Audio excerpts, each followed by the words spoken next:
Hello, story lovers. Welcome back to my channel.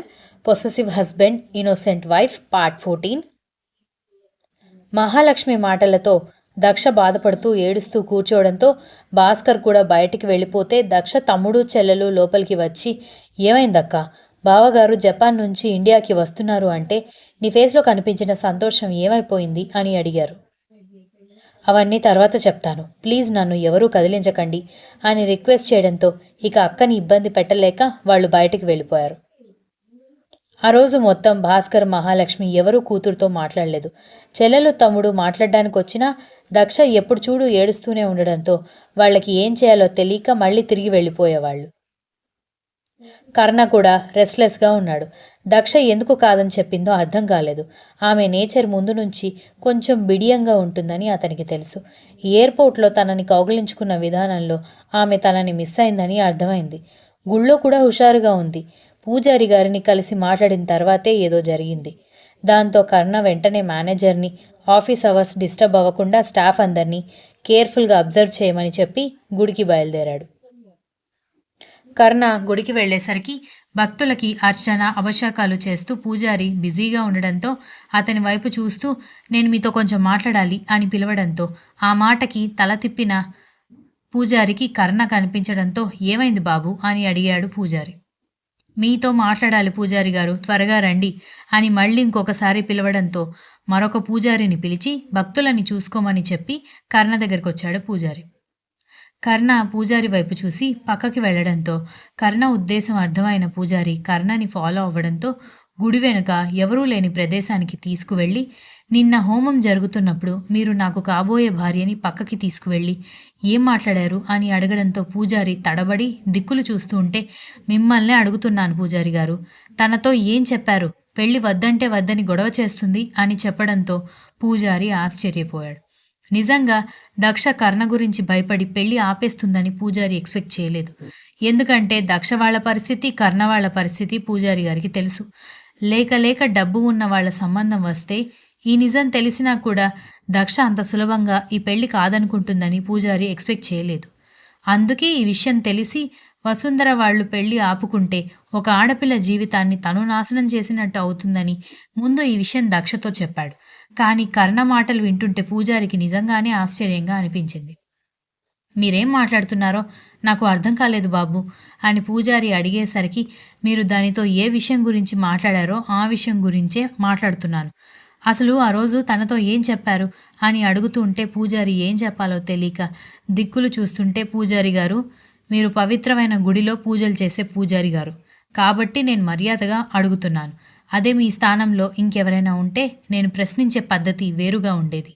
అసలు తనతో ఏం మాట్లాడారు అని అడిగాడు సీరియస్గా. పూజారి దాంతో కంగారుపడి శరీరం మీద పడుతున్న చెమటలు తుడుచుకుంటూ, బాబూ అది అని నీళ్లు నములుతూ ఉంటే, లాగ్ చేయొద్దు, మీరు ఏం మాట్లాడారో 1 వర్డ్లో చెప్పండి అని సీరియస్గా అడగడంతో, మీ జాతకంలో గండం ఉంది. ఆ గండం ఆ అమ్మాయిని పెళ్లి చేసుకోవడం వల్ల ఇంకాస్త త్వరగా ముందుకొస్తుంది. ఆ విషయం గురించే ఆ అమ్మాయితో చెప్పాను. నిజానికి ఈ విషయం గురించి ముందు మీ అమ్మగారితో చెప్పాలి. కానీ కంగారుపడి పెళ్లి ఆపించేస్తే ఆ అమ్మాయి జీవితం నా వల్లే నాశనం అయిందన్న బాధతో నేను బ్రతకాల్సి వస్తుందని ముందు ఆ అమ్మాయితో చెప్పాను. నిజంగా ఆ అమ్మాయి మీ పెళ్లి ఆపాలనుకుంటుందని నేను ఎక్స్పెక్ట్ చేయలేదు అని అన్నాడు పూజారి.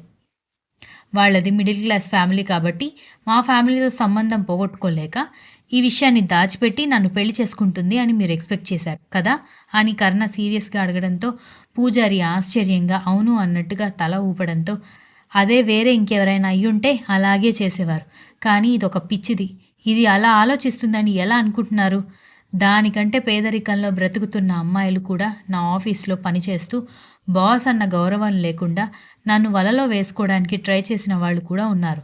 కానీ మొదటిసారి నన్ను చూసినప్పుడు ఆ కళ్ళల్లో బెరుకు, భయం నేను చూశాను. తను అందరిలాంటి అమ్మాయి కాదు.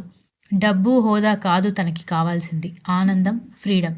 నేను ప్లాటినం చైన్ ఇస్తే భయపడి ఏదో పాముని చూసినట్టు ఆ బాక్స్ తిరిగి నా ఒడిలో పడేసింది. అదే ఆ గిఫ్ట్ ఇంకెవరికైనా ఇచ్చుంటే ఎగిరి గంతేసి మరీ నన్ను కౌగిలించుకుని థ్యాంక్స్ చెప్పేవాళ్ళు. అప్పుడే తన క్యారెక్టర్ ఏంటో నాకు అర్థమైంది. షాపింగ్ చేయమంటే ఇంత కాస్ట్లీ షాపింగ్ మాల్లో నేను షాపింగ్ చేయనని ఏడ్చినంత పని చేసింది. వెస్ట్రన్ డ్రెస్సులు వేసుకోమంటే ట్రెడిషనల్గానే ఉండడానికి ఇష్టపడింది. ఆ విషయం ధైర్యంగా చెప్పింది. అలాంటి అమ్మాయి ఈ విషయం దాచి నన్ను ఎలా పెళ్లి చేసుకుంటుంది అనుకుంటున్నారు అని అన్నాడు కర్ణ. ఆ అమ్మాయి ఇంత సున్నితంగా ఉంటుందని నేను ఊహించలేదు బాబు.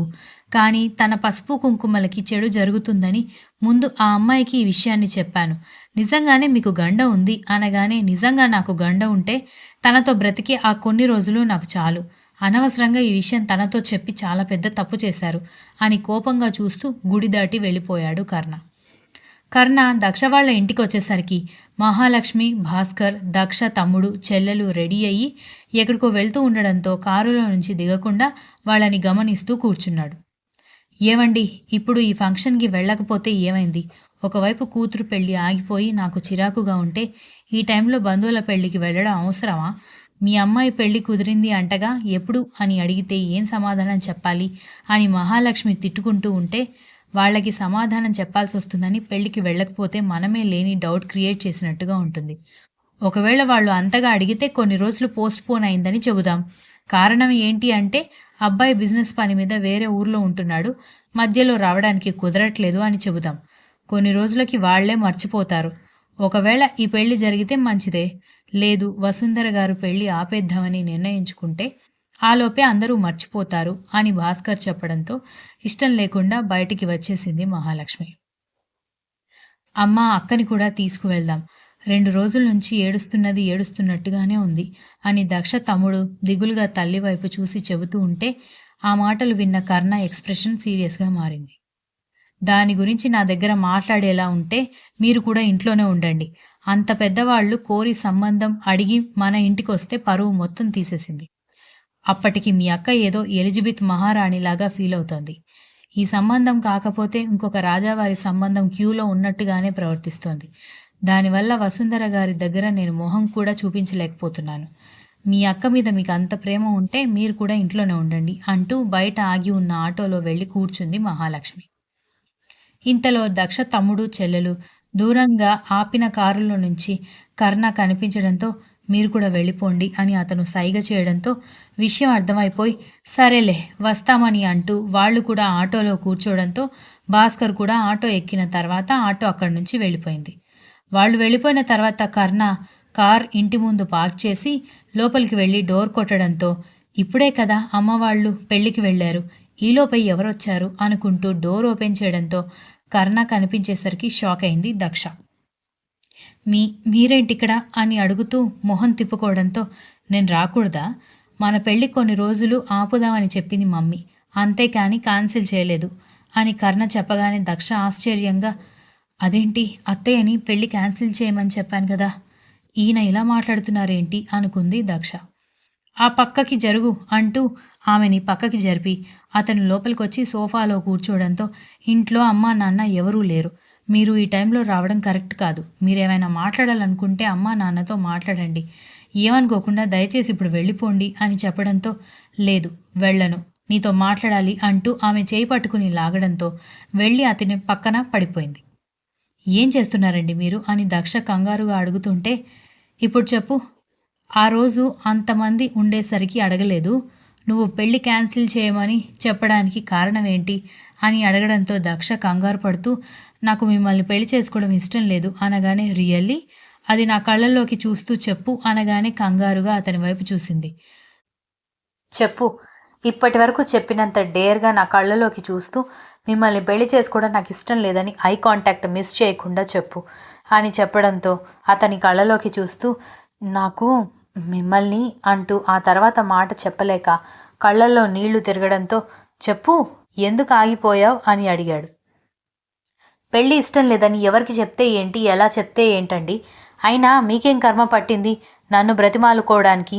మీరు కో అంటే 1,000,000 మంది క్యూలో నిలబడతారు, అందులో ఎవరినైనా మీ స్టేటస్కి, మీ అందానికి, మీ స్టాండర్డ్స్కి సరిపోయే అమ్మాయిని చూసి పెళ్లి చేసుకోకుండా ఎందుకు నేనే కావాలని మొండి పట్టుపడుతున్నారు అని కోపంగా అడగడంతో బికాజ్ ఐ లవ్ యూ అని అన్నాడు.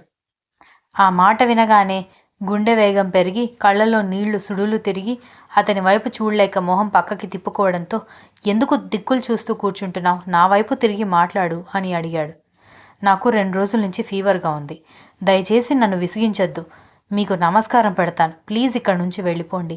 మీరెంత రిక్వెస్ట్ చేసినా, ఎంత బలవంతం చేసినా నేను మిమ్మల్ని పెళ్లి చేసుకోవడం కుదరదు అనగానే ఎందుకు ఇంత మొండి పట్టు పడుతున్నావు? నువ్వు నన్ను పెళ్లి చేసుకుంటే నేను పోతానని ఎవరైనా చెప్పారా అని షార్ప్గా చూస్తూ అడిగేసరికి షాక్ అయ్యి, తెలిసిపోయిందా అనుకుంటూ చెమట తుడుచుకుంటూ అతని వైపు చూసి, అదేంటి అలా మాట్లాడుతున్నారు అని అడిగింది. మరి పెళ్ళి వద్దు అని చెప్పడానికి ఏదైనా స్ట్రాంగ్ రీజన్ కావాలి కదా. ఒకటి నువ్వు చచ్చిపోతూ ఉండాలి, లేదా నేను చచ్చిపోతూ ఉండాలి. చెప్పు రీజన్ ఏంటి అని అడగడంతో, మీకు నమస్కారం పెడతాను స్వామి, ప్లీజ్ నన్ను విసిగించకండి. మీరిప్పుడు ఇక్కడి నుంచి వెళ్ళిపోతారా, లేదంటే అరిచి గొడవ చేయమంటారా అని అడగడంతో, సరే అరువు, అరిచి గొడవ చెయ్యి, ఎవరు వస్తారో నేను కూడా చూస్తాను అన్నాడు రిలాక్స్గా. 2 చేతులు తల వెనుక పెట్టుకొని వెనుక సోఫాలో రిలాక్స్గా వాలి కూర్చుని ఆమె వైపు చూస్తూ. నిజంగానే అరుస్తాను అని చెబుతూ ఉంటే, అరువు అన్నాడు Karna. Continues. If you like the story, please like, share, comment and don't forget to subscribe.